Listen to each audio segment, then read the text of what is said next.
主子，王爷还没来踢轿门呢，你不能下来的。若那个王爷会来踢轿门，会让我们从后门进来，连个迎接的人都没有，你就别指望他了。呀，这不是姐姐吗？哎呀，还真是闻名不如见面呢，都不等王爷踢轿就自己下来了。哼，我当是谁呢？原来是柳侧妃啊！见了我这个姐姐都不知道行礼，真不知道柳尚书是怎么教出你这么个尊卑不分、没教养的东西来的。你说谁没教养呢？怎么不服气啊？我说你没教养咋的？我是正妃，你是侧妃；我是主子，你是奴才。我为尊，你为卑，对主子不敬，不是没教养是什么？王爷，您看，姐姐她欺负我。我的个乖乖，我还是第一次看到这么好看的男人，太帅了。他说的没错，你是该向他行礼问安。妹妹见过姐姐，给姐姐请安。见过姐姐，给姐姐请安。你见了本王，难道不应该行礼吗？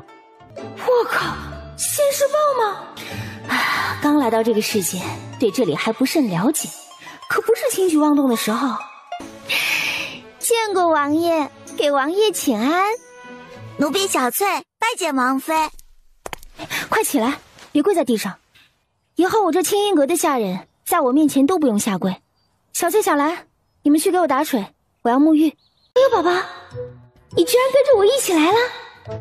沈青青用意念跟空间戒指的器灵对话。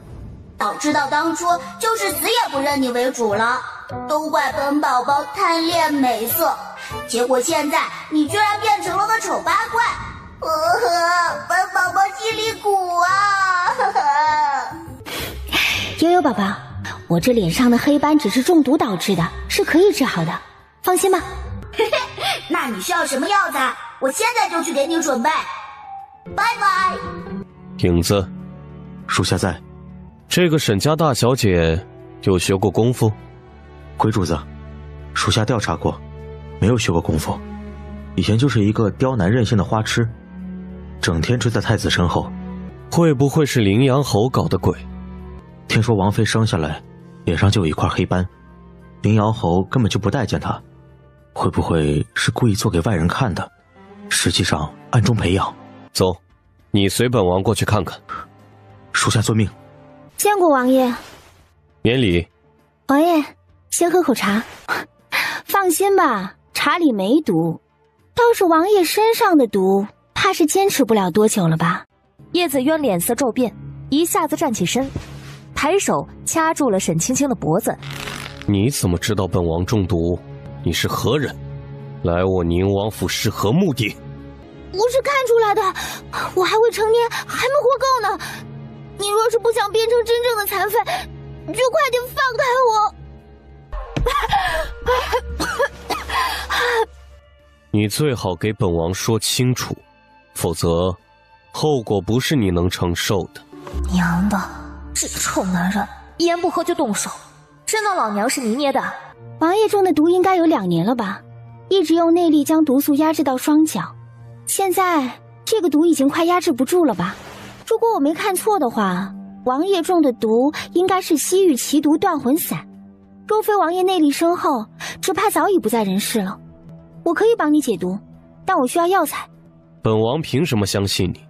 我相信王爷在我进王府之前就调查过我，以我现在的处境，离开宁王府，我只有死路一条，还不如站对王爷，给自己争取个栖身之所。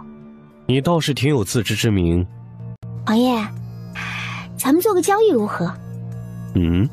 说说看。我替你解毒，治好你的双腿，条件是这后院由我说了算，王爷不得干涉。你真的能解此毒？只要王爷能找齐我需要的药材，解毒不是问题。可以。沈青青把手伸进了袖子里，用意念从空间戒指里掏出一粒前世配置好的解毒丸，把这颗药吃了，能缓解毒性。等会儿我写了方子给你送去，你派人准备药材，越快越好。叶子渊回到书房，就让影子把军医李逍遥找来。你看看，这药丸有没有问题？半盏茶的功夫后，王爷，这药丸哪来的呀？这药方的配伍简直完美，能做出这药丸的人医术不简单呐！您快把它吃了，能缓解您体内的毒素。以你的医术，做不出这种药丸吗？属下无能，这药方的配伍实在是太过精妙，属下掌握不了其中的精髓。主子，说不定王妃真的能够解了您身上的毒啊！一个一无是处的丑女，是怎么可能突然变成一个神医呢？你是说，这药丸是王妃给的？本王中毒的事情，只有你们两个知道。他是怎么知道的？难道他是敌国的奸细？主子，这个可能性不大。属下调查过，王妃从小就没有出过远门，更没有去过他国。只是王妃怎么会功夫和医术的？属下实在是查不到。那就等他送药方来看看再说。药丸入口即化，一股清凉舒爽的感觉瞬间传遍全身。门口传来了轻快的脚步声，影子打开房门，只见小翠带着沈青青走了过来。王爷，这药方上的药材牛樟芝非常稀有，不容易寻到。这味药材只长在东番的海岛上，其他药材我相信难不倒王爷。后面写的2味药材千里独行和如意草是我需要的，烦请王爷帮忙找一下。啊，对了，最好能在2个月内把药材找齐，我的解毒丸只能压制2个月。王爷若没什么特殊情况，最好不要轻易动用内力支撑行走。姐姐这是何意？想将我赶出宁王府？哼，只怕姐姐没有这个权利。哦，是吗？来人！嗖嗖2声，2个侍卫出现在沈青青面前。属下在，王妃有何吩咐？把柳月柔给本妃赶出宁王府。是。沈青青，你好大的胆子！我可是皇上赐给王爷的侧妃，谁给你的权利赶我出王府的？哼，我自己给的权利不行吗？我一个正妃还没有权利处置你吗？你敢这么做，王爷不会放过你的，皇上也不会放过你的。放不放过我那是我的事，不劳你操心。王爷救我！你们之中可有人不服啊？王妃，刘姐姐所犯何罪？你要将她赶出王府？本妃可没说她犯罪，是她嫌弃宁王府小，不够她摆排场。怎么，你不服气？你凭什么赶她走？这里是宁王府，不是侯府，只有王爷才有权利处置我们。那你去找王爷告状啊！只要王爷说是本妃的错，本妃去跪请柳侧妃回来可好？这可是你说的。我说的，这里的人都可以作证。吃完早饭，沈青青带着2个小丫鬟出门。今天是她回门的日子，虽然她非常不想回侯府，但这是规矩，她也得入乡随俗。主仆3人刚到大门口，一辆华丽的马车就出现在3人眼前。小兰上前敲门，敲了好半天都没人开门。小兰，你回来。可是主子，回来，相信我。慢悠悠地走到旁边的围墙边，轻轻一跃便上了围墙。只见一个小厮坐在大门边的石头上打盹儿，客厅里隐约能听到潘氏母女的笑声。装睡是吧？姑奶奶今天就让你尝尝催泪弹的滋味。潘氏，你想故意不开门为难我，我倒是想看看你到底出不出来。用意念从空间里调出几颗催泪弹，准确无误地从窗户甩进了客厅里，另一颗打开丢在装睡的小厮脚边，再扔2颗在院子里，一个利落的翻身下了围墙。羚羊侯还真是好大的威风。3、2、1，请开始你们的精彩表演。侯府大门里传来一声声的惊叫和剧烈咳嗽打喷嚏的声音。叶子渊一直用左手掀着车帘，看着沈青青的一举一动。什么鬼东西这么神奇，都不用点火就冒烟了？影子看的眼睛都直了。王妃果然会功夫，那黑不溜秋的东西看着威力不错，找机会偷一个回来研究研究。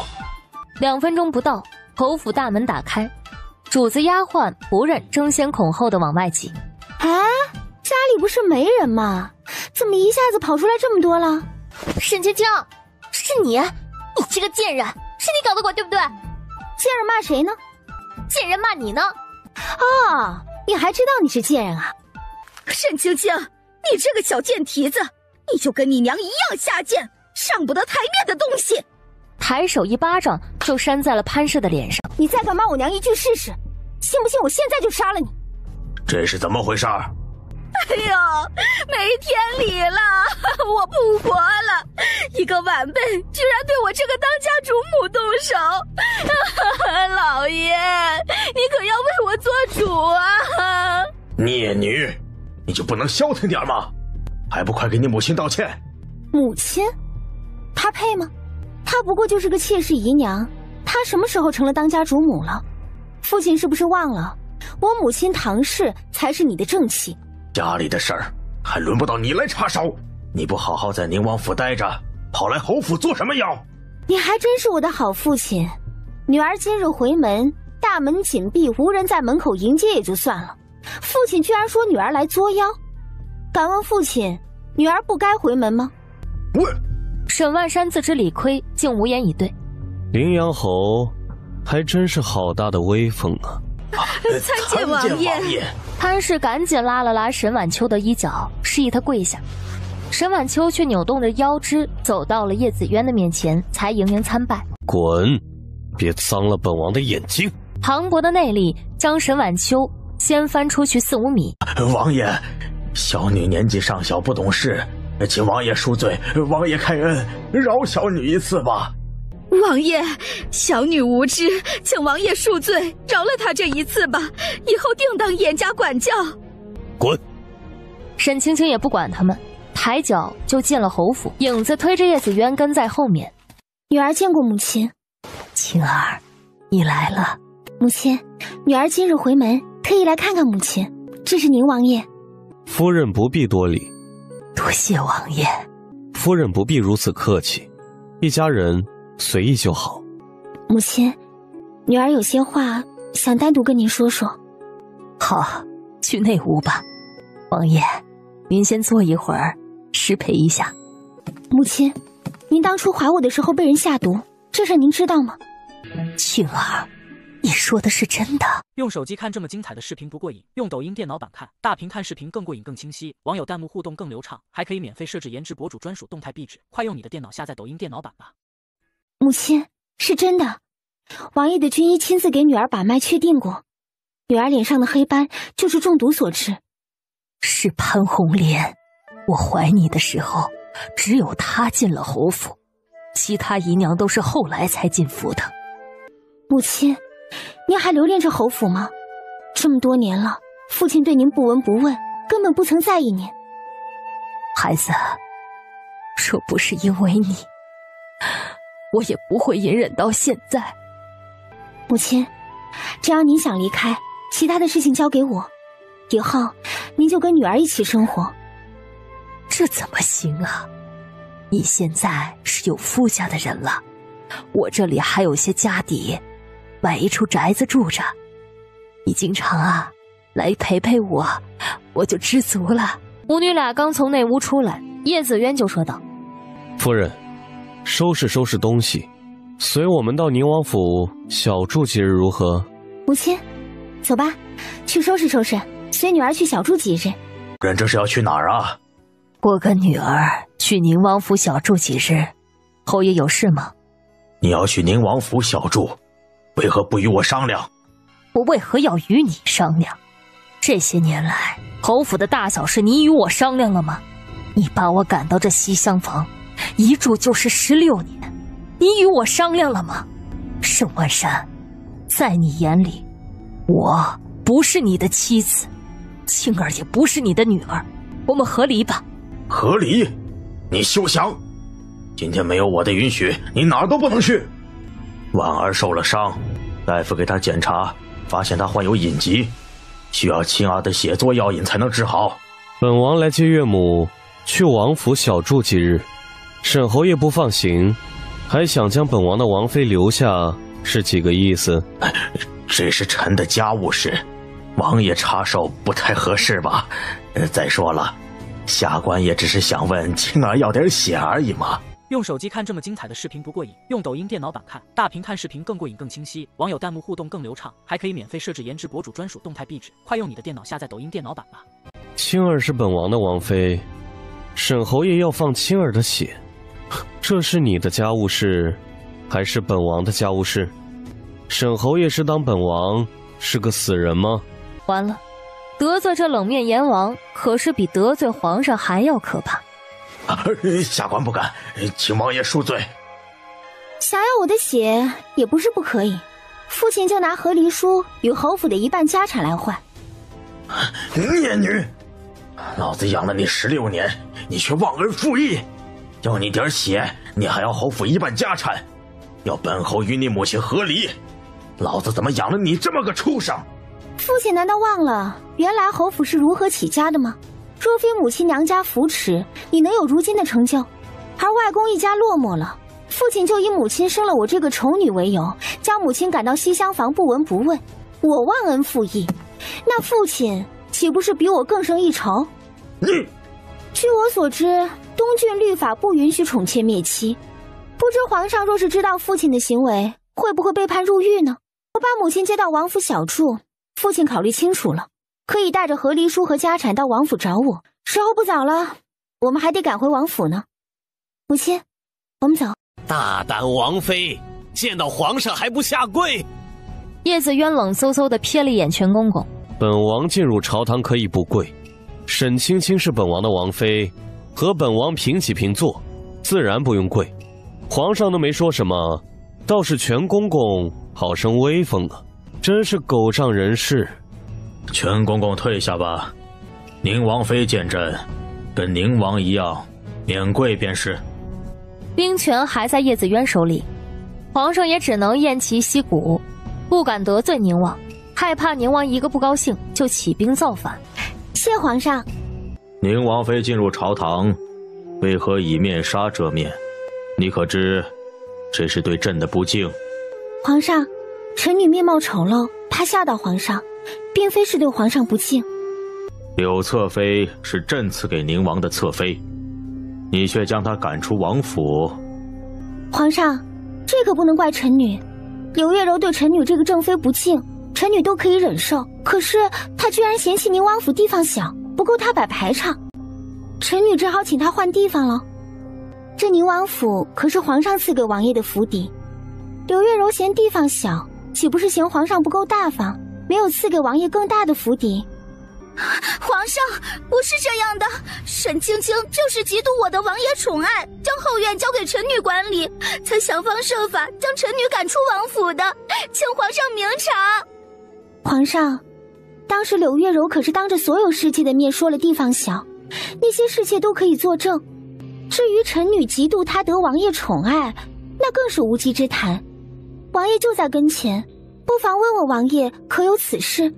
本王的正妃是沈青青，后院又岂会交给一个侧妃管理？柳月柔，你说沈青青嫉妒你得本王的宠爱，你倒是说说本王是如何宠爱你的？柳月柔，你好大的胆子，居然敢骗朕！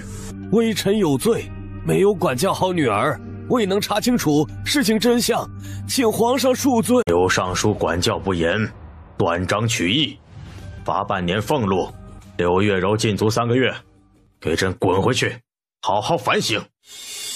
谢皇上开恩，微臣告退。皇上突然咳嗽喘息起来，面色青紫，呼吸困难。全公公着急忙慌的让人去请太医。咳嗽变异性哮喘能治好，只是有些麻烦。这种病1次2次根本治不好。治好需要多久？少说也得1个月。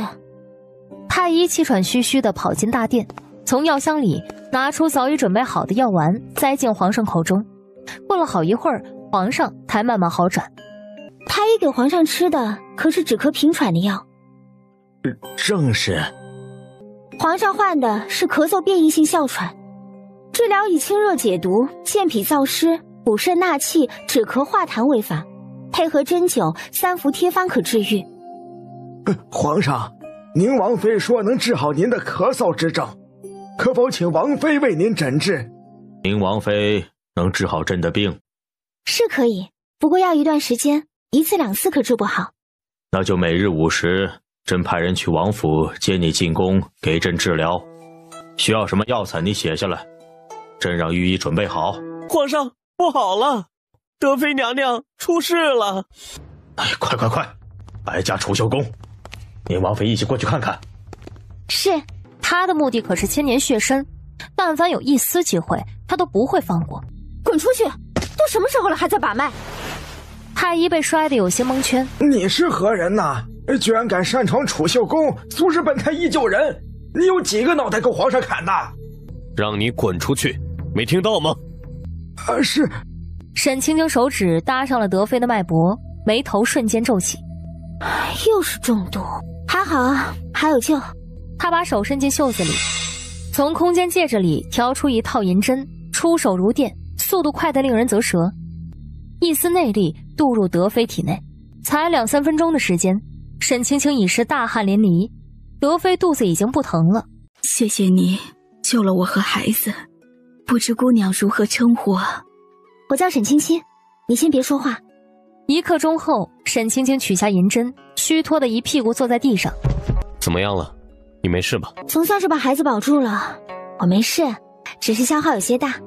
宁王妃果然医术高明，到底是何原因导致德妃差点流产的？娘娘是中毒，孩子虽然保住了，但娘娘身体还是很虚弱，需要好好调理。皇上看到沈清清医术确实高明，就放心的把宠妃交给她负责调理。我需要阿胶、杜仲、续断、千年血参。皇上，太医院没有千年血参，其他的药材臣马上去取过来。全公公，去把血参取来。是，奴才遵命。你们先准备药材，我去院子里看看。沈清清在院子里走了一圈，在2个不起眼的角落里发现了2颗夹竹桃。到底是谁要害朕的皇子？娘娘的院子里怎么会养着夹竹桃？我的院子里居然有夹竹桃。不错，有2颗夹竹桃，娘娘就是夹竹桃的气味中毒导致流产的，说晚来几分钟，孩子就保不住了。到底是谁要害朕的皇子？来人，把储秀宫的下人全部召集起来，给朕查。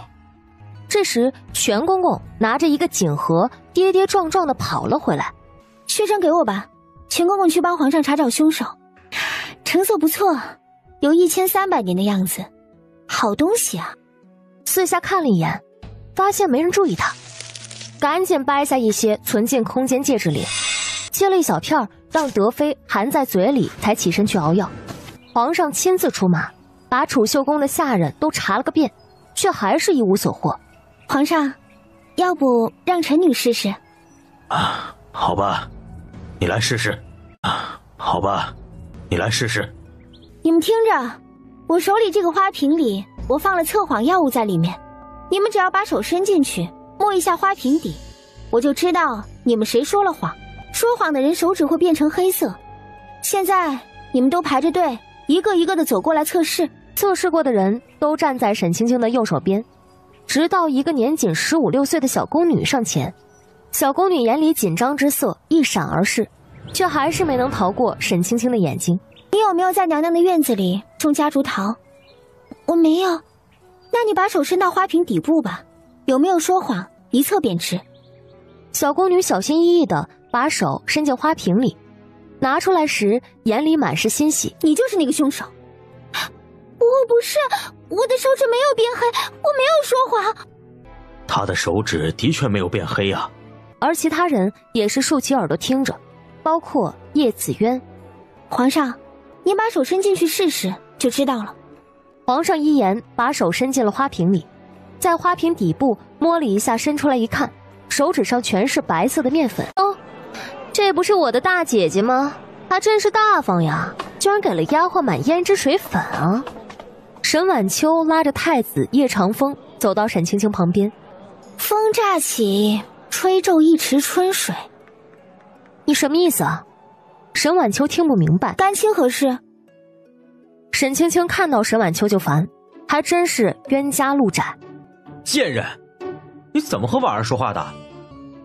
这个太子是脑子有病啊，开口闭口就是贱人。太子殿下，你小时候被猪亲过吗？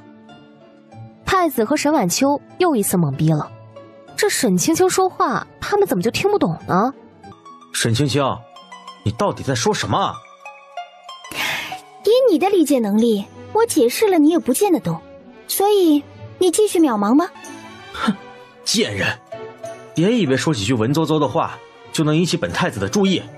本太子告诉你，本太子喜欢的一直是婉儿，本太子见到你就恶心，你就死了这条心吧。你还真是孔雀开屏，自作多情，好像是你们这两只苍蝇跑来姑奶奶面前瞎逼逼吧。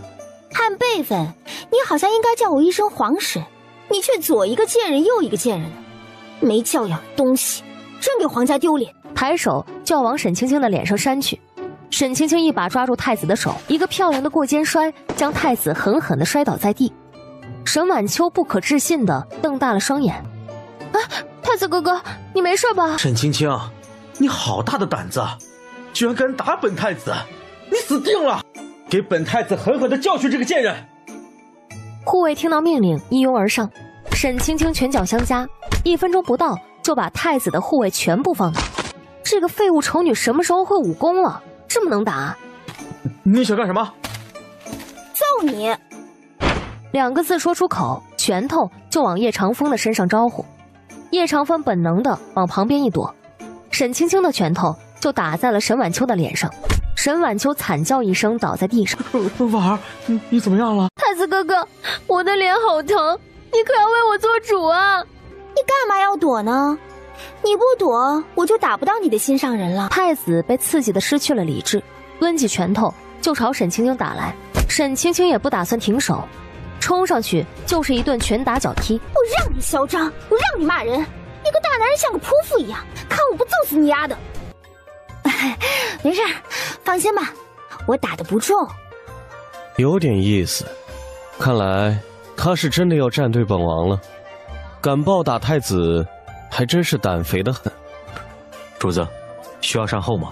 不必，这点小事他能摆平。王妃，您回来了，王爷有请。见过王爷。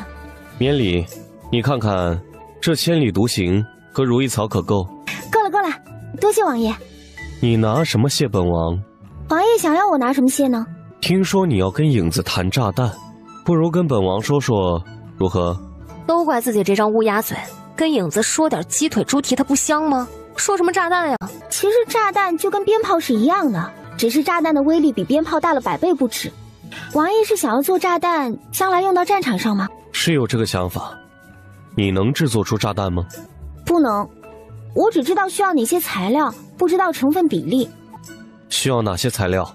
本王派人寻来，你来做实验，看看能不能制作出你说的炸弹。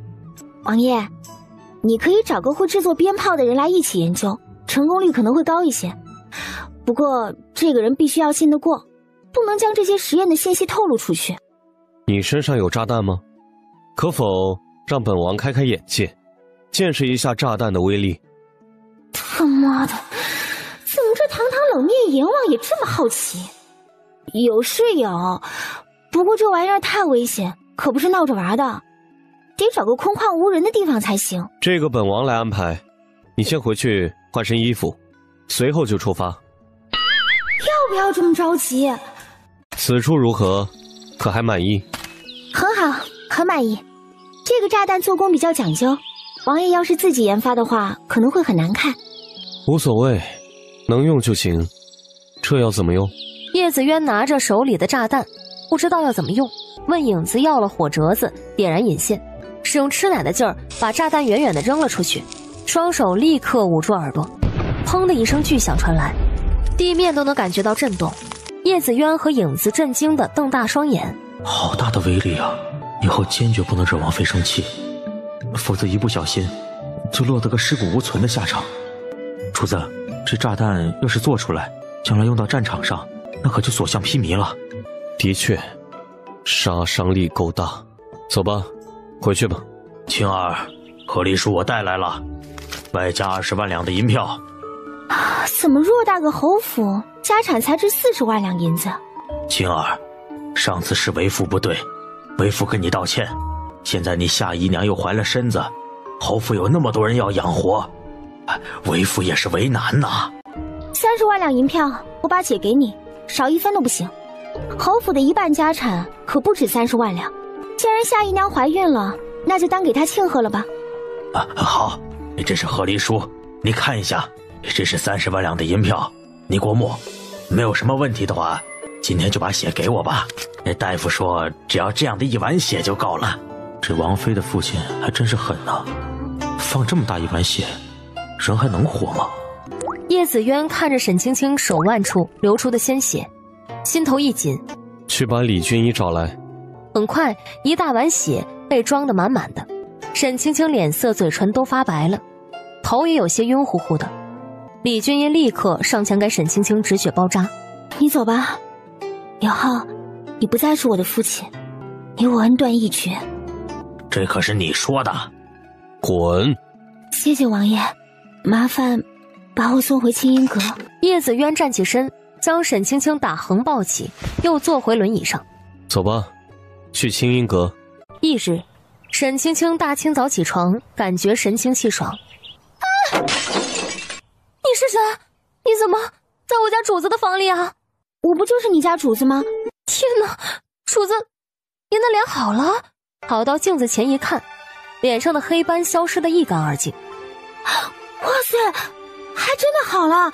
这副皮囊比他前世的还要漂亮。主子，你好漂亮啊！以后您才是京城第一美人。主子，您的脸好了，真是太好了，好漂亮啊！傻丫头。隐藏在大树上的吴影看到倾国倾城的沈青青，眼睛都直了。他家王爷真是好福气啊，娶了这么漂亮的王妃。主子，王妃恢复容貌了。这么快？是的，主子，王妃脸上的黑斑一点都没有了。你不用监视她了，撤回来吧。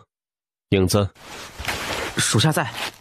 把月影派过去，保护她的安全，不必隐藏。是。母亲，发生什么事了？青儿，跟我去看看你外祖父。你舅舅传信来说，你外祖父病重了。好的，母亲，你别着急，我马上去收拾。带着月影，陪着唐氏去了唐府。小妹，父亲不知道怎么回事，早上起来没多大一会儿就晕倒了，到现在还昏迷不醒呢。大夫怎么说的？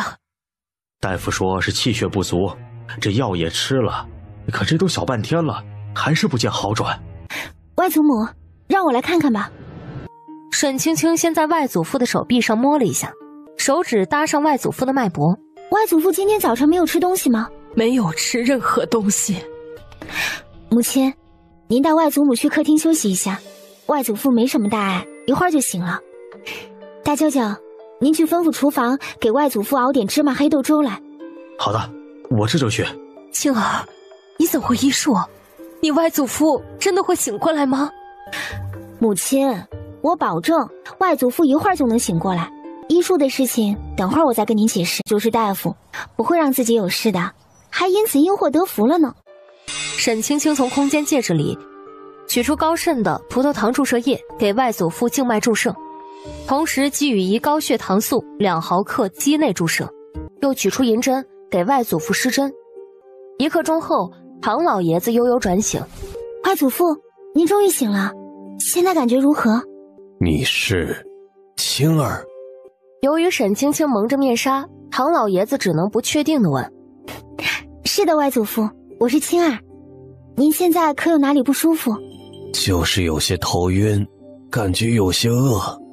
我这是怎么了？外公，你有些气血不足，以后可不能喝酒了，要按时吃饭。老头子，你吓死我了！我这不是没事了吗？青儿，你什么时候学会了医术？我自学的。以前怎么没听你提起过呀？以前小，怕父亲知道了会挨揍。唐氏想想也对，如果他说了，沈万山可能真的会揍他。你外祖父得的是什么病？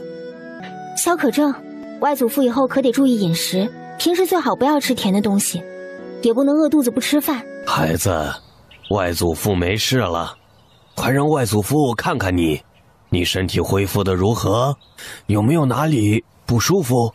我自己就是大夫，不会让自己有事的，还因此因祸得福了呢。唐老爷子疑惑地看着沈青青，沈青青摘下面纱，露出那张倾城绝世的容颜。表姐，你好美啊！好得很，哈哈哈！我的外孙女儿脸上的黑斑不见了，还是个标致的倾城佳人，的确是因祸得福。沈万山那个混蛋，为他的二女儿是京城第一美人，不留余力的培养，为了那个女儿，还不惜伤害青儿，让他后悔去吧。他后悔也没用，我已经和他断绝父女关系了，他不再是我的父亲。这样父亲不要也罢，青儿有我们疼就够了。一大家子因为唐老爷子身体好转，更因为沈青青恢复容貌而开心。沈青青在唐府住了3天，给唐府上下所有人都检查了一下身体。沈青青还带上了唐伯和母亲一起回了宁王府。主子，王妃带了个男人回府了。什么样的男人？叶子渊心里有那么一丝不爽。不清楚，属下还没来得及去调查，看年纪和王妃一般大小，长得眉清目朗。沈青青，你就这么耐不住寂寞吗？才来王府几天，就把野男人给带回来了，你当本王是死人吗？走，去看看。是。见过王爷。叶子渊冷冷地看了他一眼，也不说话，转而看向唐伯。拜见王爷。王爷，我给你介绍一下，这是我的小表弟唐伯，我二舅舅家的公子。他来王府有何贵干？咦，怎么感觉有些酸呢？哪里的山西老陈醋被打翻了？王爷，我表弟想跟着月影学功夫，我想培养培养他，让他跟在我身边做事。你想学功夫？是的，王爷。可以，不过你不能跟着月影学，月影要负责保护你表姐的安全。本王让影子安排你去影卫训练营训练，你可愿意？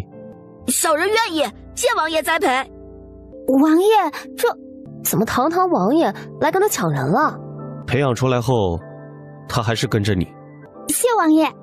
你这是要去何处？王爷，我想去看看铺子，准备开个医馆，再给我母亲买一所宅子。你不用去了。为何？沈青青一听不让去，立刻炸毛。我会吩咐管家给你腾一间铺面，本王在东街有一处宅子，让人收拾一下给你母亲住。你去准备一下，明日一早陪本王出趟远门。你去准备一下，明日一早陪本王出趟远门。去哪儿？五台山。所谓何事？去接我母妃。哦。轰！感觉好像一道雷直接劈到了沈青青身上，把她劈得外焦里嫩。这么快就要婆媳相见了吗？在前世，她没少看婆媳水火不容的短视频，对见婆婆有种天生的恐惧。你不愿意去？没有，绝对没有，只是有些意外。王爷，有尾巴，找机会干掉就是。好。月影，王爷有何吩咐？让影子把车赶到合适的地方，把后面的尾巴处理了。是。动手！影子和月影同时腾空而起，拔剑迎了上去。暗中保护的4名影卫也同时现身。是血魂杀手，有2个活口，问出幕后主使。这个简单，看我的！用意念从空间里取出一把麻醉枪，砰的开了一枪。黑衣杀手后背中枪，随后就没有了任何痛觉，砰的一下掉落到地上，动弹不得。你去解决其他人，这个交给我。是。中了他家主子的暗器，最少也得2个时辰才能活动自如。一甩手就将黑衣人扔上马车。王爷，你看着他，我去帮忙。小心些。放心吧，不会有事。砰的又一声枪响，黑衣杀手应声倒地。再来一个活口。够了。明白。有了沈青青的加入，没几分钟就将剩下的黑衣杀手斩杀当场。影卫们瞪大眼睛，王妃也太厉害了吧！到那边坐下，我给你们处理伤口。多谢王妃。沈青青从空间戒指里取出绷带、酒精棉、药品等治疗外伤需要的物品，一系列动作快如闪电，手指灵活的像弹钢琴一样。叶子渊眼里的震惊和疑惑一点不比别人少。影子，属下在。这2个人交给你，问出幕后主使。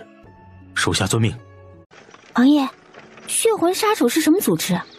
血魂杀手是当今武林黑道上作为冷酷名声最盛的一流杀手，他们都是出自血魂阁，职业就是杀人，武功很是彪悍。只要雇主出得起银子，不管是不是达官贵人，他们都会收钱杀人。这么狠！王爷是否已经知道谁是幕后主使？除了他，还没人敢对本王下手。要不咱们也去那劳神子血魂阁花点银子，把他给剁了。你想白送银子给他们花？他们不是拿钱杀人吗？为何是白送？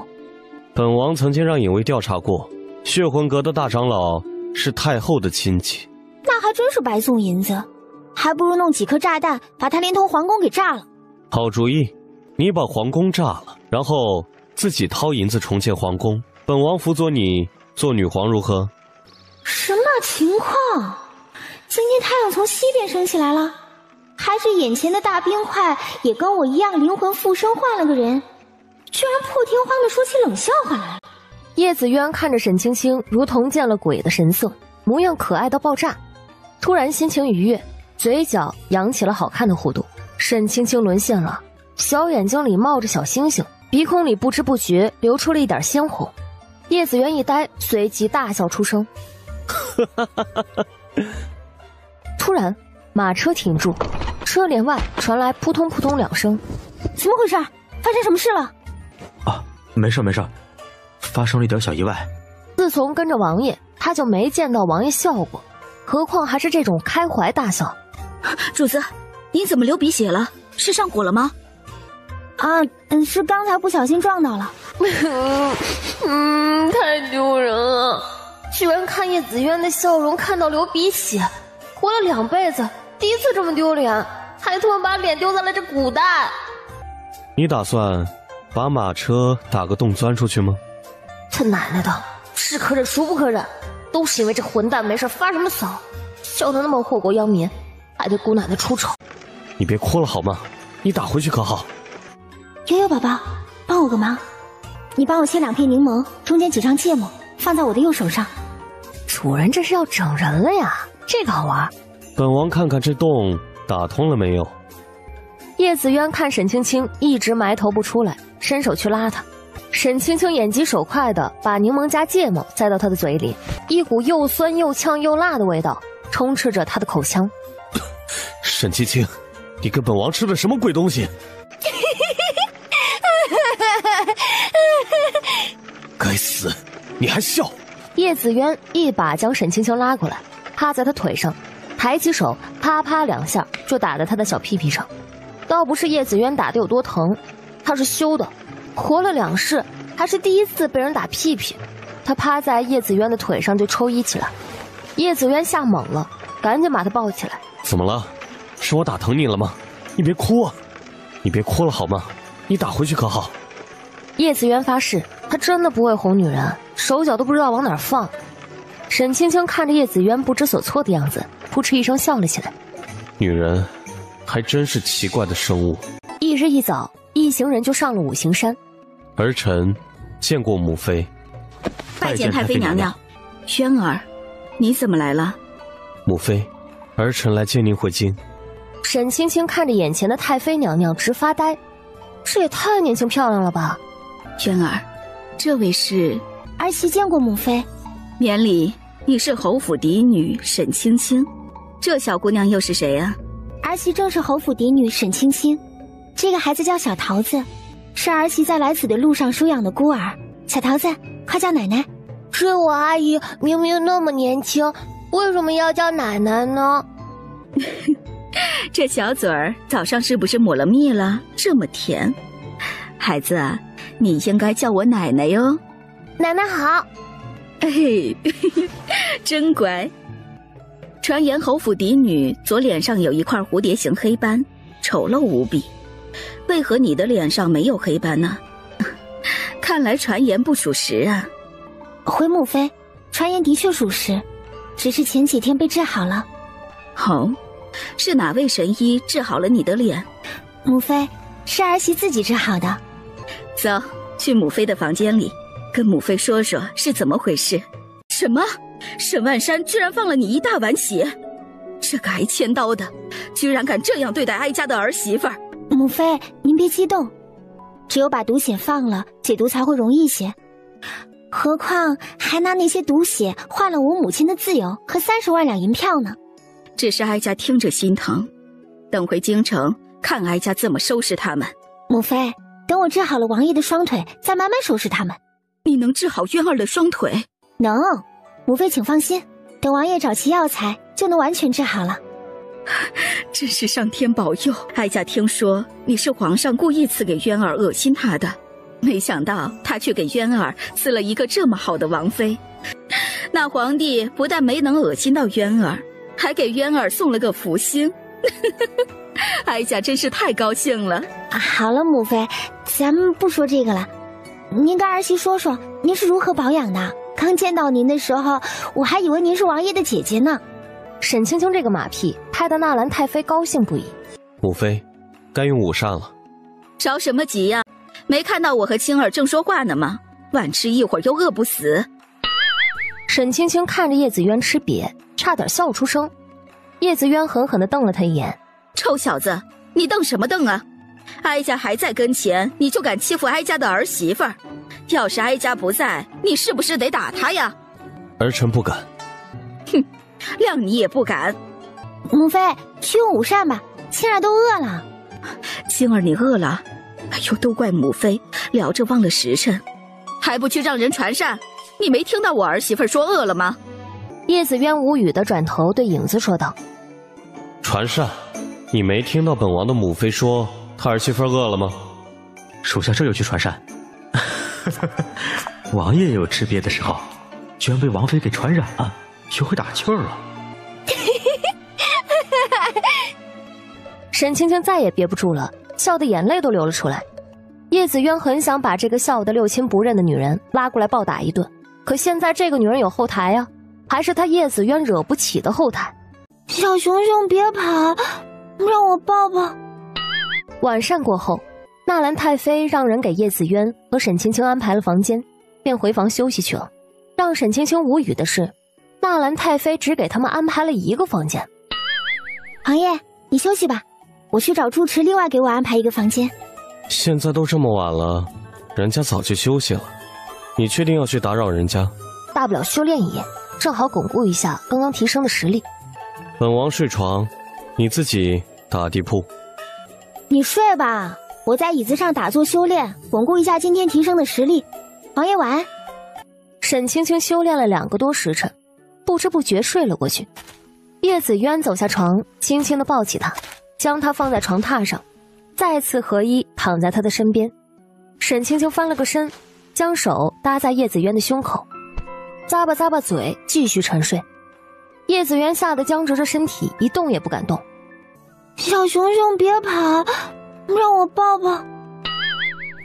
本王什么时候成小熊熊了？本王什么时候成小熊熊了？再次醒来时已经大亮，自己如八爪鱼一样缠在叶子渊的身上。哎呦，完了完了，我该不会是梦游了吧？完了，姑奶奶一世英名再次毁了。对不起王爷，你听我解释，我不是故意爬上你的床的，我自己都不知道我怎么会睡在床上，可能是我梦游了。叶子渊见他一副惊慌失措的模样，也不想解释是他把他抱上床的。爬都爬了，有什么好解释的？你抱够了没有？本王要起床了。对不起王爷，我真的不是故意的。还不快扶本王起来，手脚都被你压麻了。将叶子渊扶起来，拉开房门，双手捂着小脸就往外跑。老天爷啊，来道雷把我给劈了吧！他是孙悟空派来折磨我的吗？以后得离这混球越远越好，跟他在一起准没好事儿。娘的，这些杀手真是没完没了了！等姑奶奶抽空去端了你们的老巢，看你们还怎么嚣张！影子他们也都不同程度的受了伤，用意念从空间戒指里取出一颗炸弹。娘的，姑奶奶杀累了，不想陪你们玩了。点燃引线就往黑衣杀手人群里扔去。卧倒！其他人就悲催了，他们还没搞懂沈青青说的卧倒是什么意思，炸弹就轰然爆炸了。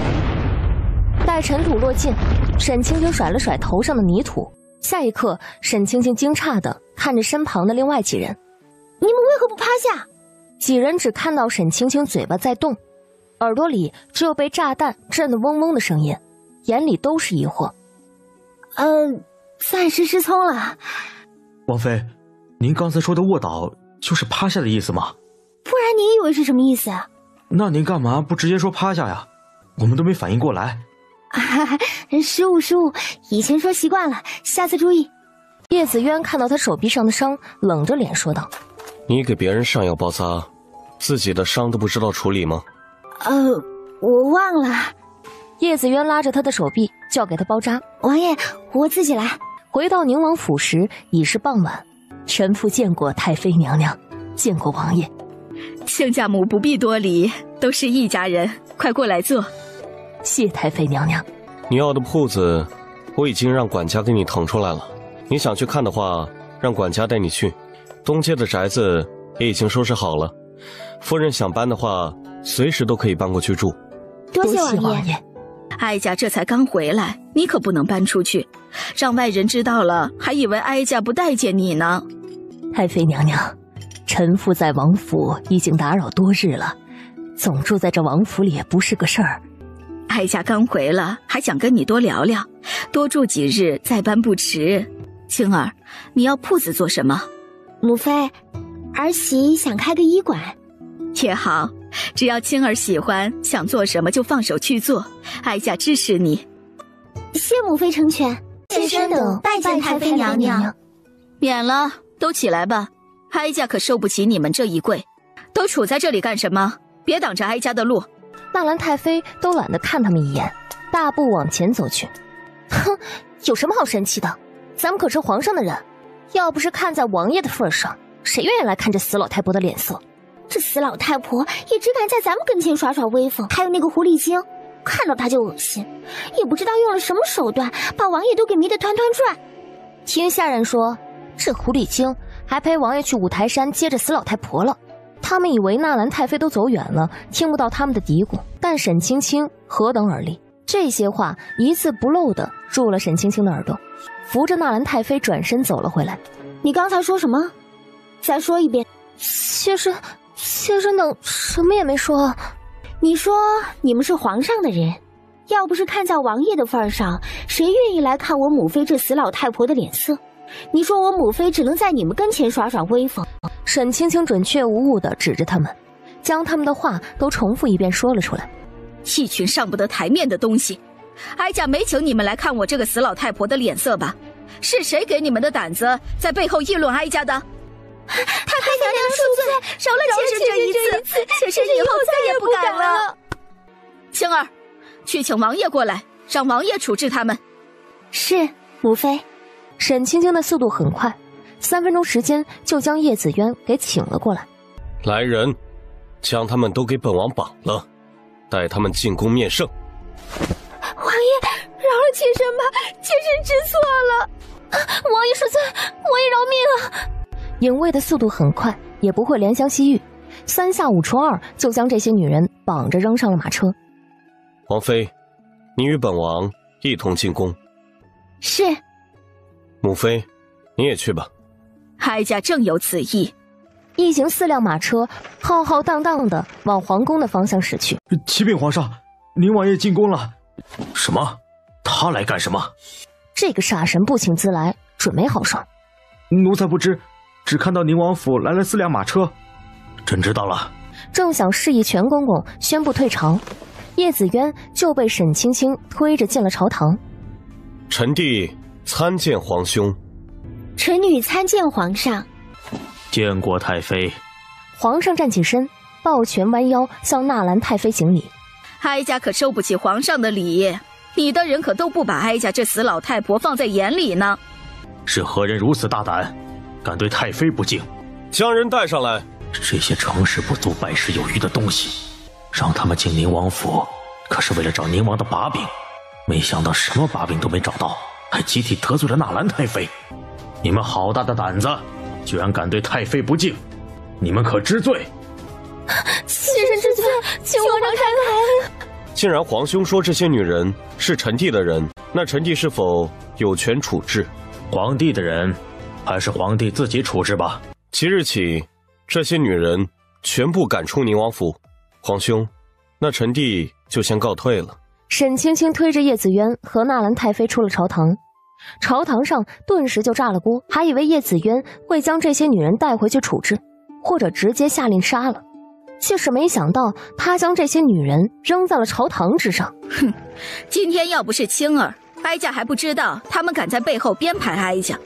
以后你再纳妾，可得给哀家擦亮眼睛，别什么阿猫阿狗都往王府里接。叶子渊要是敢纳妾，姑奶奶就跟他和离。母妃，儿臣还没到饥不择食的地步，您还没吃够那些女人的苦头吗？您不嫌烦呢？总之，儿臣不想纳妾，这事以后休要再提。行行行，你和青儿啊，多给哀家生几个大胖孙子，哀家就什么都不管。王爷，血魂阁的老巢在哪儿？在北郊，离京城30里地。怎么了？本王妃要去端了他们的老巢，免得他们总是阴魂不散。你们出去又遇到血魂杀手了？不然呢？你以为我闲得蛋疼，没事找事啊？是该好好收拾收拾他们了。不过现在时辰还早，你先回去休息一下，晚上再去。好。自从沈青青进了王府，叶子渊还没有见过她如此生气过。看来血魂阁是真的把这个小女人惹怒了。影子，属下在。召集影卫，晚上2更天出发，行动之前不要泄露出去。是，主子。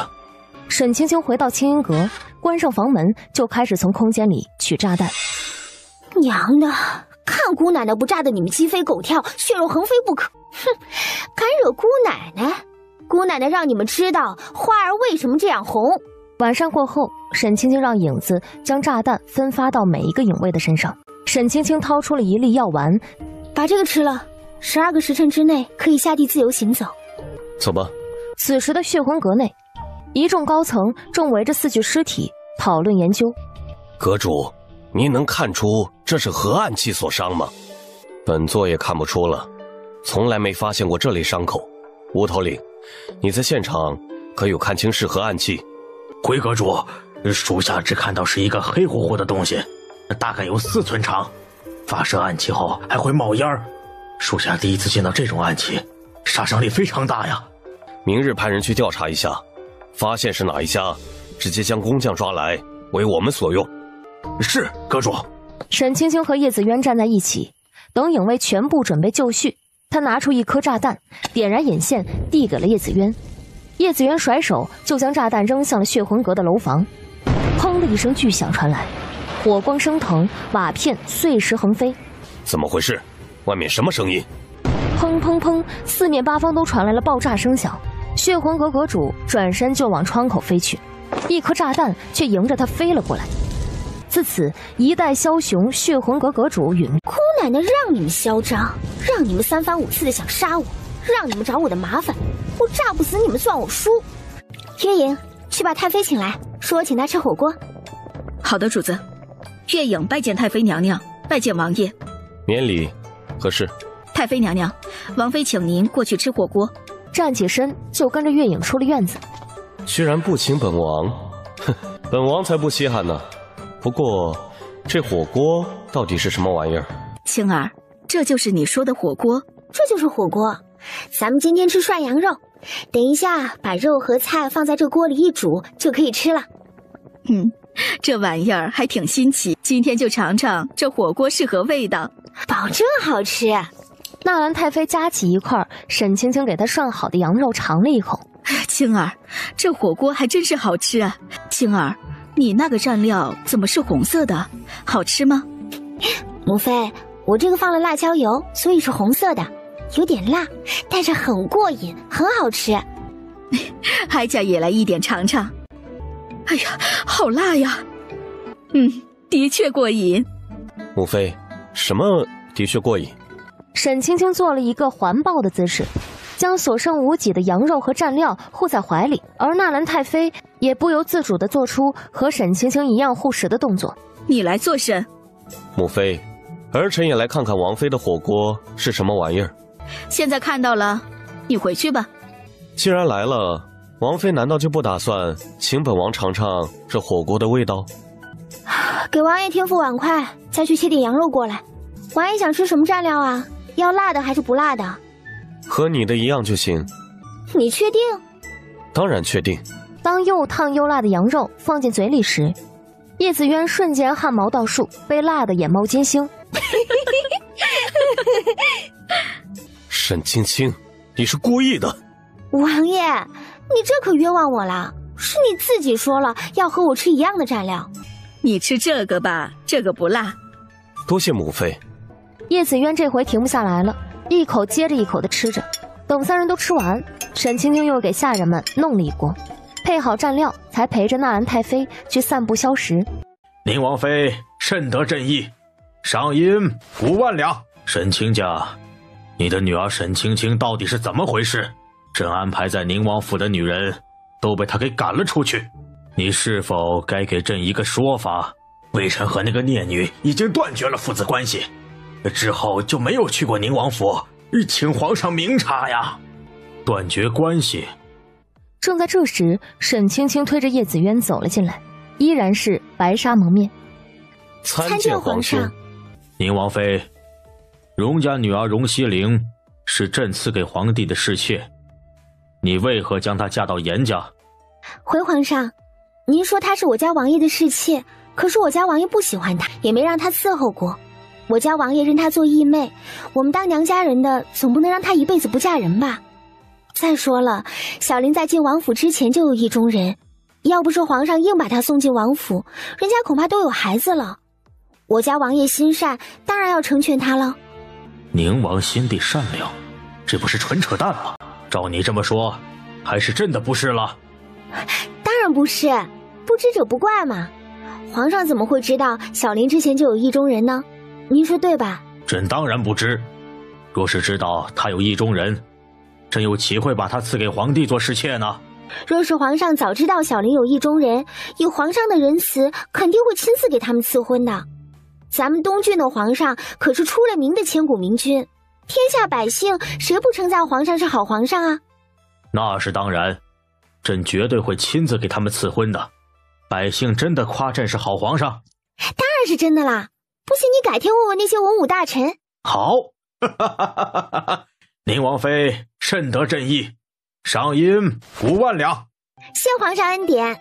这小女人这张嘴还真是巧舌如簧，能说会道，不但没被问罪，还得赏5万两。这钱赚的也太容易了吧？朕罚了，你们都退下吧。是，臣女告退。王爷，你把衣服裤子都脱了，躺到床上去。你这个忘恩负义的孽女，没想到你居然如此狠毒。本妃可比不上你沈大侯爷，你见过哪个当父亲的要自己的嫡长女放一大碗血给一个庶女治病的？这一大碗血差点要了本妃的性命，要不是王爷救得及时，恐怕就要如你的愿了吧。婉儿是你的妹妹，你救她难道不应该吗？作为侯府嫡长女，在侯府过得连下人都不如，你可曾想过我是你的女儿？在你把我当棋子硬塞进宁王府，不顾我死活的时候，你可曾想过我是你的女儿？虎毒还不食子，你连自己的亲生女儿都可以卖了，换取你想要的荣华富贵，你配做一个父亲？你会遭报应的。沈万山被叶子渊外放的内力一耳光抽在了老脸上。你已经和本王的王妃断绝了父女关系，你若再敢说她半句不是，本王定让你这辈子都开不了口。等婉儿成了太子妃，到时候看谁还能护得住你。药材现在已经备齐了，你何时替本王解毒？今天就开始吧。你派人去请李军医过来帮我打个下手，找一点空旷点的房间，让人准备一口大锅和一个浴桶。影子，你去安排。是，主子。一切准备妥当，李军医也风风火火地赶来了。沈青青让李军医把大锅烧上水煮药，拿着银针消毒，指着床对叶子渊说道：“王爷，你把衣服裤子都脱了，躺到床上去。”你说什么？这个女人到底是什么东西变的？一点儿都不知道害臊的吗？虽说俩人是夫妻，可连小嘴都还没亲过呀。沈青青突然反应过来，留个裤衩就行了。你先出去。你说什么？讳疾忌医，你懂不懂啊？你让我出去，待会儿谁给你施针？你告诉李军医，让他来施针不就行了？王爷，你在跟我开玩笑吗？你中的可是西域奇毒，稍有差池就会命丧黄泉，到时候谁来负这个责？那你转过身。叶子渊俊脸更红了，双手放在双腿间护住重要部位。你中的可是西域奇毒，稍有差池就会命丧黄泉，到时候谁来负这个责？那你转过身去。行行行，就你矫情，我一个女人都不介意，你还揪个什么劲儿？可以了，你转过来吧。沈青青转过身一看，瞬间满头黑线，叶子渊整个人用被子捂得严严实实，只留一颗脑袋露在外面。叶子渊，你到底还要不要解毒了？你这样让我怎么施针？将银针丢到一边的桌子上，跳上床，捏起拳头，隔着被子噼里啪啦就是一顿胖揍，运转内力将被子撕得粉碎。哎呦，我的妈呀！吓死我老人家了！这王妃也太暴力了吧，连王爷都敢揍啊！叶子渊俊脸更红了，双手放在双腿间护住重要部位。我操，你害羞个毛啊！又不是没穿裤衩。女人，你知不知道你在说什么？你再磨磨唧唧的姑奶奶撂挑子不干了，你爱解不解，关我屁事！天哪，这是哪个石头里蹦出来的？这般粗俗！叶子渊，你再磨叽，信不信我现在拿一颗炸弹把这房子给掀了，让所有人都来看你？用意念从空间戒指里取出一颗炸弹。你居然随身携带炸弹，有何不可？这可是我的秘密武器。看来这小辣椒是真的不能再让他生气了，不然啊，后果相当严重。沈青青一边施针，一边给李军医讲解。没多大一会儿，叶子渊已是全身插满了银针，活脱脱像个刺猬，而沈青青却是汗如雨下。第一轮施针结束，沈青青抹了把额头的汗水，开始推拿。放松，那么紧张干什么？想累死我呀！叶子渊一下子从床上坐了起来。沈青青，你给本王适可而止！沈青青再次拿起炸弹，在他眼前晃了晃，都懒得说话。叶子渊赶紧闭嘴，重新躺下。我不是靠在椅子上的吗？怎么又爬床了？这是什么时候养成的好习惯？沈青青，你给本王适可而止！沈青青再次拿起炸弹，在他眼前晃了晃，都懒得说话。叶子渊赶紧闭嘴，重新躺下。他不怀疑这个母老虎会不会真的说到做到。推拿了有小半个时辰，第二轮施针接着开始，逐渐将体内的毒素往双腿上逼去。沈青青吩咐李军医在叶子渊的脚底划2个口子。你在干什么？磨磨唧唧的，速度快点儿！李军医吓得一屁股坐在地上，脑海里浮现出王妃暴揍王爷的画面。王妃娘娘，划好了，接下来要怎么做呀？你去控制着火候，药材还要再煮2刻钟，然后将药汁放进大浴桶，让王爷泡药浴，要泡2个时辰。是，王妃娘娘。沈青青眼神专注，手里捻动的银针不停地逼毒，满脸的泪水都没时间擦一下，看着近在咫尺异常认真的小女人发呆，叶子渊大手不受控制的抬起来就要去帮沈青青擦汗。给我好好躺着，别乱动。等李军医将药浴准备好时，沈青青已经靠在椅子上睡着了。叶子渊下床，轻手轻脚的走到他的身边，将他打横抱起，轻轻的放到床上，才去浴桶里泡着。2个时辰后，叶子渊泡完了药浴，沈青青都还没有睡醒。叶子渊穿上衣服，让李军医回去休息，他则合衣躺在沈青青的身边。一觉睡醒已是2更天。妈的，我不是靠在椅子上的吗？怎么又爬床了？这是什么时候养成的好习惯？饿了吗？想吃点什么？还真是饿了，随便吧，吃什么都行。那个，王爷，我是怎么爬到床上来的？你说呢？不对啊，我记得我好像没有做梦，也没有梦游症啊。那就要问你自己了。沈小姐真不愧是京城第一美人，穿什么都好看。对了，不知道沈小姐，你的那个花痴姐姐会不会来呀？这种场合，宁王爷应该不会让她出来吧？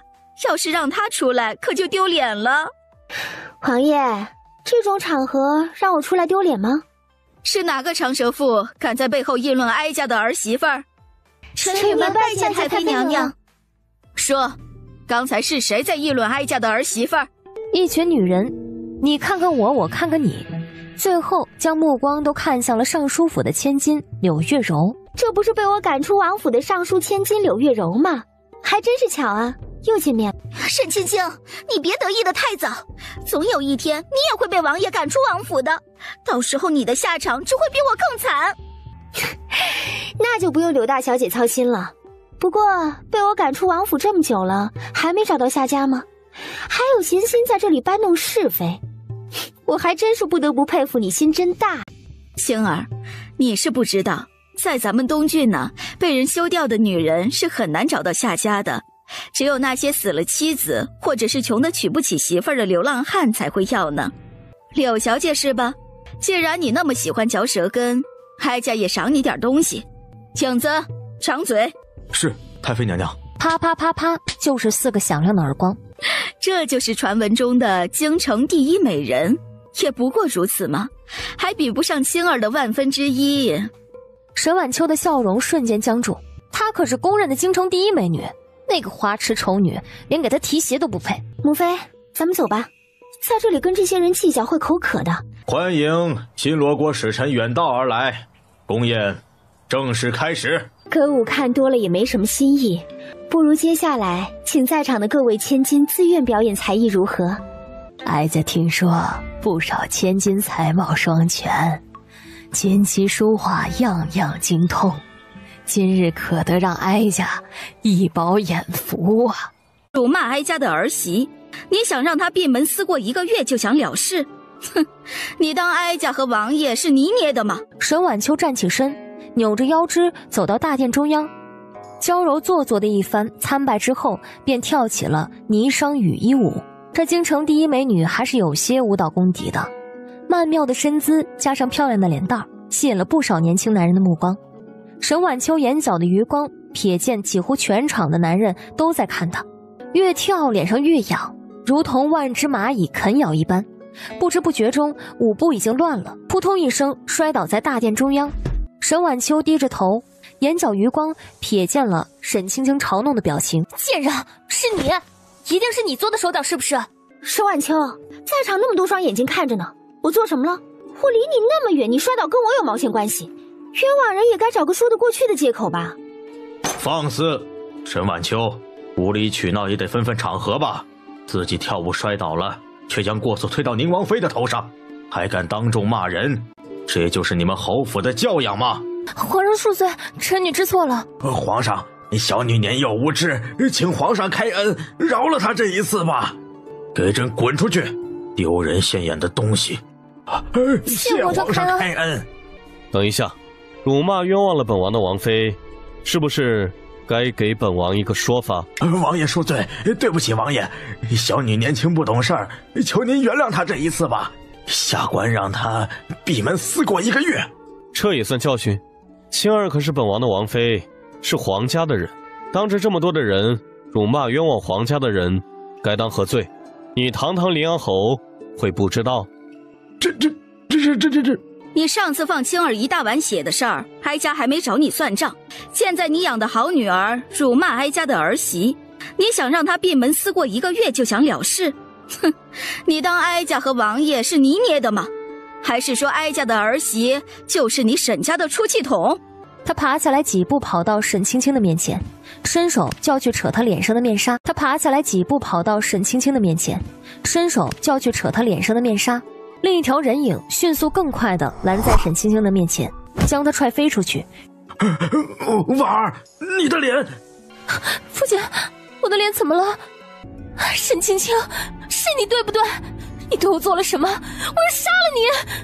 叶子渊抬起手，隔空一巴掌甩了过去。吐出2颗带血的牙齿，扑通一声摔倒在地。你有何证据证明本王的王妃害你？她的脸就是证据，她自己丑陋，见不得别人比她漂亮。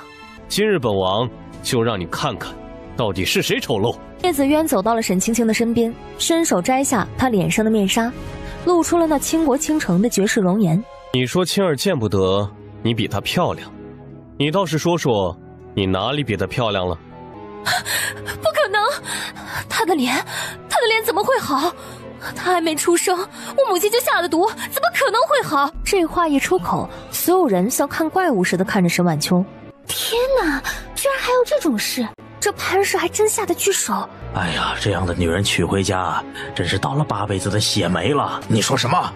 你说的都是真的，潘氏真的给唐氏下毒了。沈晚秋这才反应过来，自己说了不该说的话。沈万山悲从心来，喷出一口鲜血。父亲，你怎么了？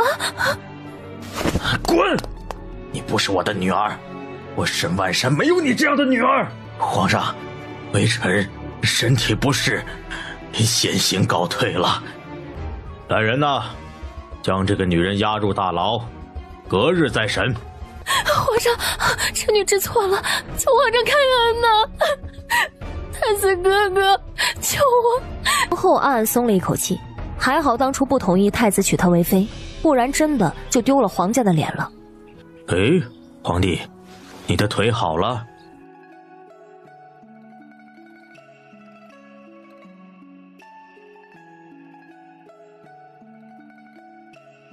哎，皇帝，你的腿好了？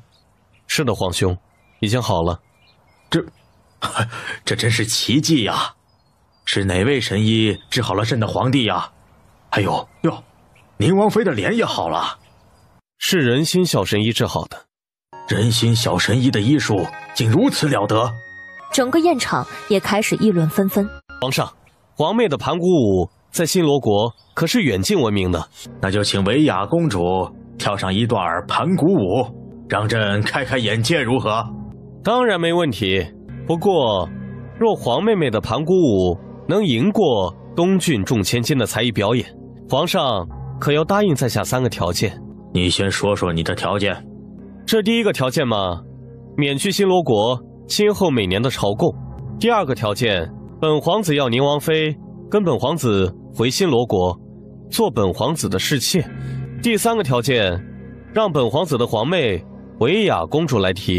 娘的，我他妈又招谁惹谁了？这躺枪的几率也太高了吧！叶子渊眼里已经充满了冰寒的杀意。那维雅公主，说说你的3个条件。第3个条件，本公主要做宁王妃。皇上心中快笑抽了，居然后面2个条件都是针对叶子渊。本王不同意。皇帝，这可是比赛，你不同意也不行啊。是啊，皇帝，这可是比赛，咱们不能输了志气不是？可以，不过要是你们输了，同样得答应本妃3个条件。先把你的条件说给本皇子听听。第1个条件，你们要是输了，给本妃500万两黄金。第2个条件，把你的衣服裤子脱了，在京城最繁华的街道裸奔3圈。这第3个条件，让王爷来提。叶子渊瞬间秒懂，这个小女人从来不做没把握的事情。第3个条件，就让维雅公主做皇兄的秀女吧。第3个条件，就让维雅公主做皇兄的秀女吧。好，本皇子答应你的条件。那个女人到底是谁？她为何敢跟我们赌？那就开始吧，叶子渊，这回看你还有何话说。皇妹，你告诉皇兄，这到底是怎么回事？这个庸医说的是不是真的？你告诉皇兄，皇兄为你做主。维雅公主见事情瞒不住了。皇兄，我错了，我的确是小臣。皇妹，你怎会如此糊涂？你让我说你什么好？皇兄，我知道错了，你救救我。回去后，看你如何与父皇母后交代。皇兄，求求你不要告诉父皇母后。启禀皇上，既然皇妹已经输了比赛，她就是皇上的人，这事还请皇上定夺。皇上一噎，还以为得了美娇娘。韦泰，你别以为你是新罗国的皇子，就可以在朕面前蹬鼻子上脸。你当朕是什么人？什么货色都往朕的后宫里送。皇兄，你不是说这是比赛吗？维雅公主作为赌注输给了你，你说不要，这让维雅公主情何以堪呢？这种货色朕说什么都不会要的。反正维雅公主喜欢的人是皇帝，不如朕就把她赐给你当侧妃好了。皇上开始耍无赖。赌注是他赢了才有资格进王府，如果皇兄硬要把他赐给本王，本王也只好将他带回去。明日本王就以他不贞为由，砍了他的脑袋，送回新罗国。新罗国若起兵来犯，皇兄御驾亲征就行。他没资格进王府，难道就有资格进朕的后宫了吗？朕是赢了，朕可以选择不要这个赌注。钟太医，给他止血，然后送出宫去。今日公宴到此结束，真是晦气。一张床怎么睡？一起睡。今日公宴到此结束，真是晦气。朕要是御驾亲征死在战场上，皇位还不得被叶子渊夺走了？三皇子，别忘了履行你的赌注，500万两黄金，尽快送到宁王府，否则别怪本王打到新罗国皇宫去要钱。还有裸奔，明日午时，本王会亲自看着你跑完3圈。维雅公主找本妃何事？宁王妃，本公主的皇兄好歹是新罗国的皇子，你居然让他裸奔，你就不怕引起两国交战吗？你皇兄不顾本妃是宁王妃的身份，要本妃去给他做侍妾的时候，你怎么不说你皇兄过分？你一个二手货，扬言要做宁王妃的时候，你怎么不说你过分？你觉得过分，当时你为何不提呢？输了你来跟本妃说过分，赌注是你皇兄自己答应的，他都不说过分，你跑这里来逼逼叨叨个什么劲儿呢？我想开战尽管放马过来。沈青青感觉到不对劲儿，猛地睁开眼睛，看到自己那羞人的姿势，惊得一下子从床上坐了起来，额头和叶子渊的下巴来了个大力的亲密接触。你想谋杀亲夫啊？王爷对不起，我不是故意的，我以前睡觉没这癖好啊，好像挺规矩的。王爷，你能告诉我这是怎么回事吗？本王也不知道，可能是夜里睡着了，觉得冷，就把被子盖上了吧。你别给我打马虎眼，我问的是你为什么会抱着我。爱妃，你是不是搞错了？明明是你抱着本王的好吗？今天你给我重新建个木屋，本妃要自己一个人睡。哼，累死我了，我得去放松一下。我得意的笑，又得意的笑，笑看红尘人不老。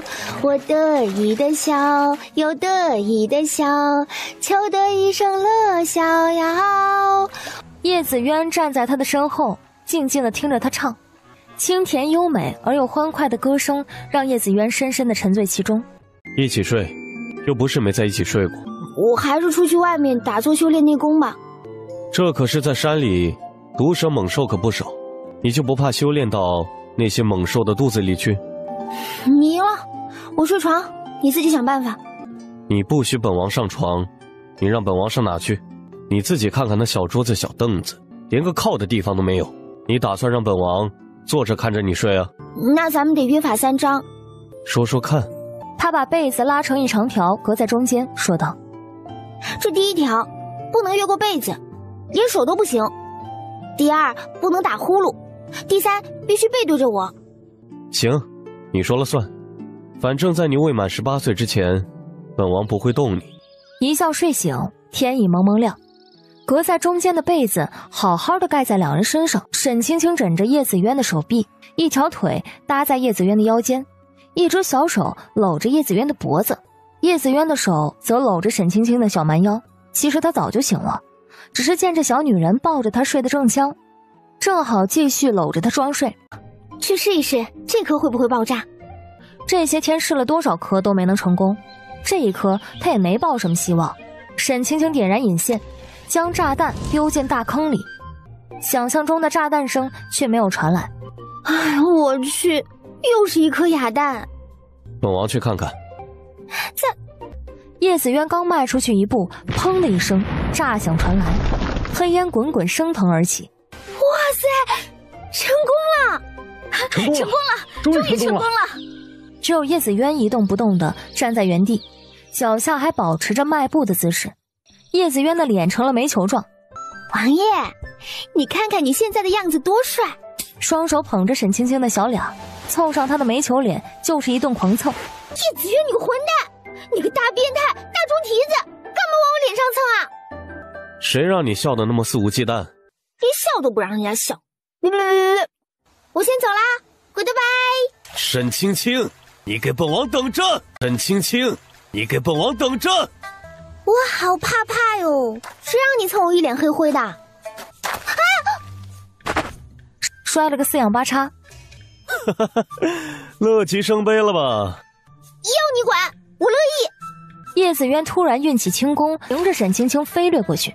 沈青青来不及多想，速度极快地取出手枪，直接瞄准叶子渊的裤裆，叫道：“你敢靠近本姑娘试试？”叶子渊一看那玩意儿，对着他下半身。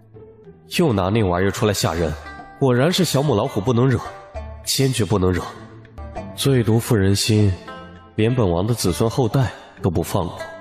连大蟒蛇都能对付的东西，他丝毫不怀疑那玩意儿的威力。哼，跟我斗，吓不死你！沈青青和叶子渊又在忘忧谷待了3天，把炸弹彻底研究成功。虽然比不上他空间里的好看，也没有那么大威力，但用在这古代战场上，杀伤力还是非常大的。抱着你睡习惯了，没有你睡不着。奴才拜见太妃娘娘、王妃娘娘，见过唐夫人。王妃娘娘，沈侯爷又来了，在大门外吵着要见唐夫人。母亲，你要见他吗？或者交给女儿去处理？母亲不想他以后再来骚扰。走吧，一起出去跟他说清楚。你来干什么？青儿，为父错了，为父知道错了，你能不能劝劝你母亲，让她跟我回去啊？我们已经和离了，我是不会跟你回去的，你就死了这条心吧。这些年是我对不起你，只要你跟我回去，我一定会好好补偿你的。你觉得我稀罕你的补偿吗？沈侯爷，看青儿恢复了容貌，为了你能加官进爵，你是想把她送给太子还是皇帝呀？下官只想好好补偿他们母女。你给他们母女送30万两黄金过来作为补偿吧。想补偿本王的岳母，30万两黄金怎么够？100万两黄金还差不多。拜见王爷。滚！再敢来打扰本王的岳母，你就准备100万两黄金，或者剃度出家。我说王爷，现在都什么时辰了，你不睡觉跑来我这里干嘛？今晚本王要在这清音阁休息。叶子渊傲娇地回答。王爷，这里又不是在山里没有房间，你自己有房间，干嘛非得来霸占我的房间？本王高兴，不行吗？行，那你在这里睡吧，我去别的院子休息。你去哪儿，本王就跟去哪儿。我说你王爷，你能不能要点脸？你是本王的王妃，在你面前，本王要脸干什么？又不能当饭吃。那也不行，你不要脸我还要呢。不等沈青青把话说完，啪啪2下点了他的穴道。叶子渊，你鸡蛋炒鸭蛋，你放开我，否则你就死定了。叶子渊把沈青青平放在床上，把沈青青的头抬起来，靠在他的手臂上。乖，别吵，让本王抱抱。昨夜没睡好。为何没睡好？抱着你睡习惯了，没有你睡不着。影子，你想杀了他们？主子，您怎么来了？属下不是想杀他们，只是想给他们一点教训，让他们满肚子的坏水，看他们还敢不敢算计王妃娘娘。那你这是？主子，属下想把他们的头发全给剃了，让他们好好忏悔。主子，那属下动手了。瓜狠一些。影子一怔，随即笑得无比灿烂，眼睛都只剩下一条缝了。他拿着匕首，毫不客气地往沈万山的头上划去。划完沈万山的头发，影子继续划夏姨娘的。主子，划完了。看看这房间里有何值钱的玩意儿，给王妃带回去。属下明白。影子差点没绷住笑出声。主仆俩同时动手，没多大一会儿就将灵瑶侯府洗劫一空，只在桌上留下了30文钱。次日醒来时，叶子渊还躺在他的身边。沈青青正想发怒，叶子渊伸手指了指桌上的大包袱，说道：“到底哪个爱妾闹得这么缺德？老娘诅咒她生儿子没屁眼！”打开看看。他走过去，打开包袱一看，里面全是金银珠宝，还有不少银票。仔细数了数，居然有168万两银票。王爷，这是哪来的？你办孤儿院，将来要花不少钱，趁现在有机会，就给你捞点回来存着。怎么突然想起来去洗劫侯府？叶子渊把影子偷听到的事情和昨晚偷偷跟着影子去侯府的事情说了一遍。闭嘴！老爷，您的头发是怎么回事？我怎么知道是怎么回事？不止我的头发，你的头发也一样没了。到底哪个爱妾闹得这么缺德？老娘诅咒她生儿子没屁眼！沈万山被夏姨娘哭得心烦意乱，却发现桌上有30文钱，房间里所有值钱的东西和银票都被洗劫一空。属下拜见王爷。你跟本王说说，今天在驿馆门口，王妃对着那个躺在地上的小子又是亲又是按胸口的，到底是在做什么？王爷，王妃那是在救人，当时那小子被枣核卡住了喉咙，属下都以为那小子已经死了，没想到王妃用人工呼吸，还真把人给救活了。你为何不去做那该死的人工呼吸，非得让王妃去做？王爷，属下倒是想做呢，可属下不会呀。现在学会了吗？今天王妃都教了，医馆里另外3名大夫也学会了。再让王妃做人工呼吸，本王唯你是问。可是王爷，那要是女病人呢？女病人也由你们去做，连女人的醋都吃。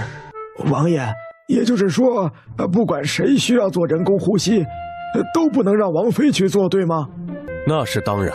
属下明白了。倘若有朝一日王爷需要做人工呼吸，属下定当义不容辞的为王爷赴汤蹈火。那李军医是想不要命呢，还是不想要嘴了？都要都要。烧烤火锅店，你打算取个什么名？还没想好，要不王爷给取一个？就叫清渊楼如何？会不会取名啊？土了吧唧的。这是本王和你的名字，怎么就妥了？你就不能取个高大上的名字吗？喊我和你的名字。沈青青撇撇嘴，嫌弃的不要不要的。就是看你们不顺眼。叶老弟，咱俩才多久没见，你就把太子之位给弄没了，怎么搞的？咱不提这事儿行吗？不就是太子之位吗？过几天，本太子照样拿回来。这么着急把我找来，有何事？你不是天下第一神偷吗？先说说偷什么东西？宁王的兵符和他的王妃沈青青。这个混蛋叶长风居然还不死心，还想偷本王的王妃。走，去把他们都放倒。沈青青从空间里取出一瓶喷雾型迷药，对着小洞就喷了起来。什么人？3、2、1，倒！房间里的人全都倒在了地上。属下参见主子，主子有何吩咐？带上人去西郊。你想怎么个埋法？分开埋，刨3个坑，把头露在外面。王爷，咱们去砍2根树枝，做2把木锤打地鼠。都依你。你们是什么人？我等与你们无冤无仇，为何要这样对我们？就是看你们不顺眼。一群不知死活的东西！你知道本太子是谁吗？就敢这么对本太子，不想活了吗？本少爷好怕怕哦。沈青青拿起木锤，开始挨个的打。天下第一神偷，还想去偷东西偷人？血魂阁分舵舵主还想杀人？一个狗屁废太子，心眼比蜂巢都多。本少爷打死你们这3只臭地鼠！沈青青双手拿着木锤一顿狂打。本妃谢你姥姥，哪儿来的？给本妃滚回哪儿去！宁王爷，宁王妃接旨，放奉天承运，皇帝诏曰：宁王为东郡镇守边疆，立下汗马功劳。然而王府只有沈氏一个正妃，至今无所出。为皇家子嗣考虑，朕特赐内阁侍读学士千金刘心兰为宁王侧妃。宁王爷，宁王妃，领旨谢恩吧。本妃谢你姥姥，哪儿来的？给本妃滚回哪儿去！你聋了吗？没听到本王的王妃说的，哪儿来的滚回哪儿去！把花轿抬走，否则本王不介意连人带轿一起拆了。宁王妃，宁王爷，你们欺人太甚！哟，还是个长得不错的朝天椒，够啦！你们欺人太甚！哟，还是个长得不错的朝天椒，够啦！我去告你们！啊，好可怜哦，看得本妃都肝疼了。去吧去吧，快去吧！你们给我等着！管他什么内阁外阁的，你们抗旨就对了。等一下哀家陪你们进宫，皇帝那臭混蛋敢为难你们，哀家就对他不客气。母妃，您对我真的太好了，我上辈子估计是拯救了银河系，才能遇到您这么好的婆婆。谁让你是哀家的儿媳妇呢？哀家不对你好，对谁好啊？太妃，您怎么来了？只怕哀家不来，指不定哀家的儿子儿媳被你欺负成什么样呢。太妃啊，您看这皇帝也不小了，只有弟妹一个正妃，弟妹又无所出，朕给皇帝赐了个侧妃，也是为皇帝的子嗣着想啊。你看看，皇帝和弟妹还抗旨不遵，